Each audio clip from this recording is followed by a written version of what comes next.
becomes clear. We are in a momentous time, guys. I'll talk more about this in the coming months, but I've said this before.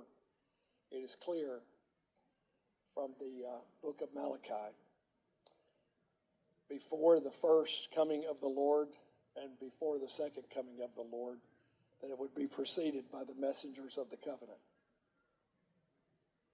I want you to ponder that for a second. And what the messengers of the covenant would be about. Guess what? The covenant. They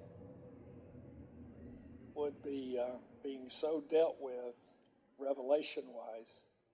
Please hear what I'm trying to convey to us. Let it become a prayer. It's a prayer to me. That I want the revelation that God gives to me to be primarily of the covenant. That you are going to disclose yourself to us and not to the world. Jesus answered and said to him, if anyone loves me, he will keep my word.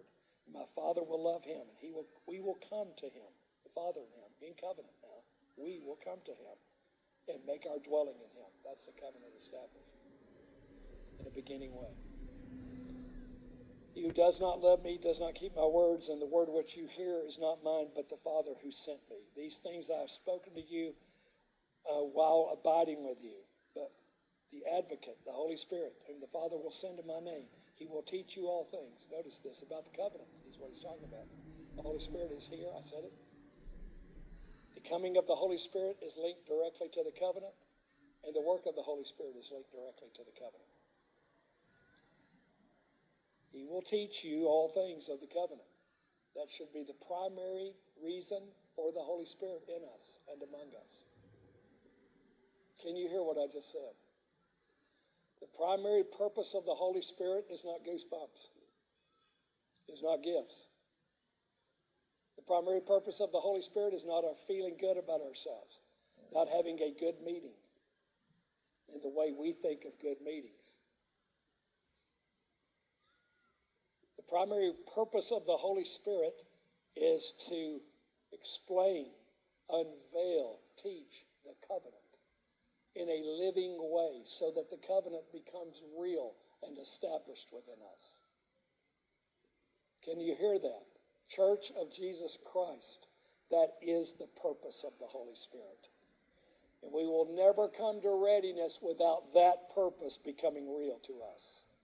As long as we want a good meeting, a good service, as long as we want the outward thrills of the outer court, as long as we want a feeling and to feel better, the covenant will not be established.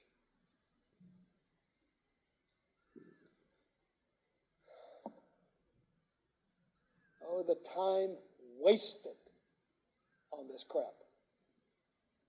Wasted. We've got to see it clearly. The Holy Spirit is working unto the covenant. Now, just what are we doing? And what are we working unto? And where is our hearts in this? Where is our purpose in this? We have many purposes. God has one. I'm calling for alignment with myself and us and God's people to the covenant. Readiness will be through that alignment, and it will not be any other way. Can he gather us or not? Can he be the sheep gate gathering us into his corral or not? Will we even be corralled? Or will we remain in an independent spirit, being and doing what we want? And they talk just about those two realms. The inner and then the Holy of Holies. What's being said there to us? That's God's work. That's the work of the Spirit.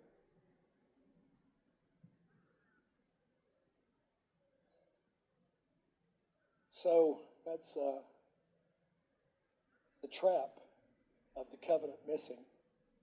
Mark, is that we make ministries and movements of a thing and never see the covenant. Isn't that true, brother? And that thing becomes everything to us. And we're trapped in a movement, trapped in a church, trapped in a mindset, trapped in a way of thinking. I have good news. As the Lord's coming and the ending of this age, the end of the age is upon us. That's good news. Maranatha, right, Corey? The end of the age is upon us. There is a certainty to that time frame, biblically speaking, and it is written will be fulfilled. The messengers of the covenant are returning. This is not meant to be self-serving. It's meant to be confirming. Can we not recognize it?